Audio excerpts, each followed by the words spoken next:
So thank you so much, sir, for your kind words. You have been an inspiration always. I would, before I, speak about COVID, I would like to say that when I started my journey as an actor, and I used to shoot in Hyderabad and all these neighboring places, and I always used to say Hyderabad looks so beautiful. It's so well maintained. The kind of infrastructure that has come, the IT that has come. How come this is so beautiful? And the only name that used to come was it's only because of Chandrababu Naidu sir, and he is the man, he is the visionary who gave this facelift to this whole state. And I always used to tell my staff and the co-actors, hey, can we take Chandrababu Naidu sir to our states also for some time so that we can also see that progress. So I think that was my introduction to you till I met, till we connected during the COVID times, and it's really a pleasure, sir. Always, getting inspired by the great work that you have been doing, and I always say that Andhra, Telangana now, it's been my second home.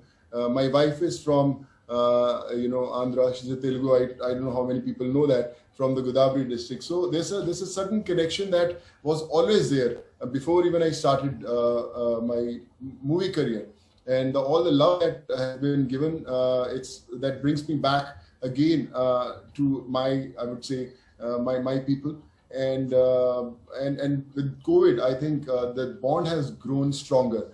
We have connected with so many people, so many heroes. And a small example I would like to give is that when when I was sending people back home, I connected to almost 1 million people who approached me during the migrant movement.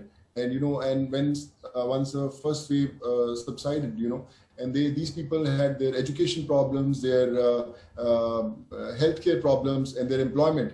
So I started this platform called Pravasi Rozgar, which was later, called Good Worker with Temasek. We've given employment to almost close to 2 lakh people, done almost 2,400 surgeries, many in Andhra and Telangana, most of them. And, obviously education also.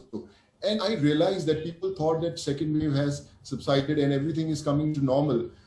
Actually, second wave started even before the second wave actually began. The second wave for me was the problems that people had because of the first wave.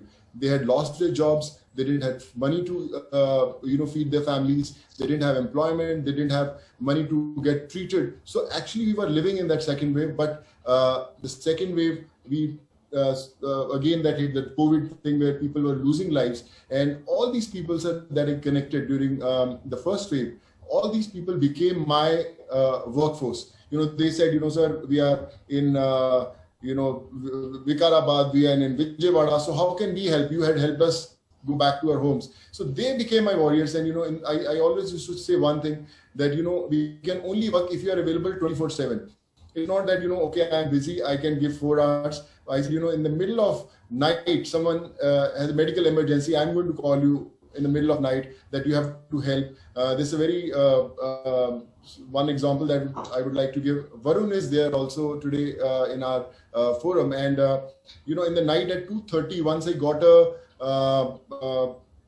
image on my WhatsApp, which one image which said oxygen level 60, and there's no message from where that random WhatsApp became, just a picture of that oximeter reading 60. So I called that guy and he said, where are you? He said, sir, I'm in Kokatpalli in Hyderabad, and this is my father's oxygen level, and I don't know whether he's going to survive or not. So I called Varun around 1:32, and whole night we were coordinating. We took him to the hospital. We gave him some emergency, oxygen levels we improved, and then he was shifted to that hospital.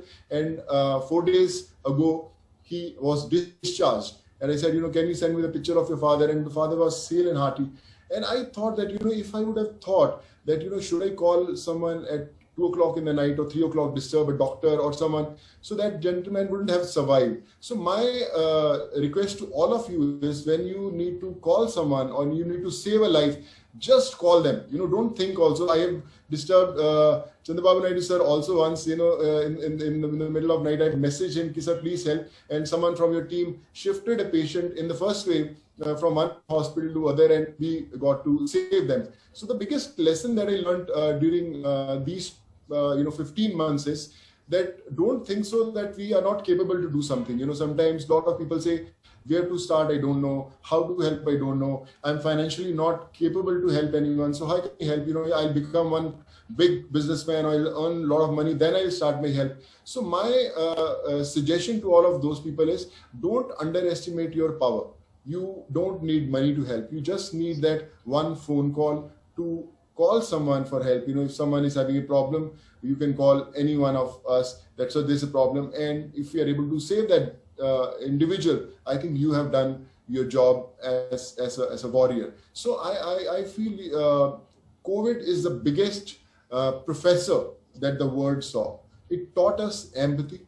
It taught us what humanity is. It taught us how a normal person can save a life. So take it as a lesson of a life, that it's not about whether you are capable of doing it or not. You have to believe you are capable of doing it. I as an individual, I always used to act. I never knew that I can get 12,500 students from places like Kyrgyzstan, Kazakhstan, Uzbekistan, Russia, Philippines, Georgia. But I got them because I believed that I can get them. I was sending medicines, I was sending injections to people, I was trying to get them ICU beds, oxygen. So I'm learning every single day. Every day I wake up, there's someone who teaches me a lesson that, Sonu, you can do it, and I try to do it. Like I said, we are starting with almost 18 oxygen plants across the states.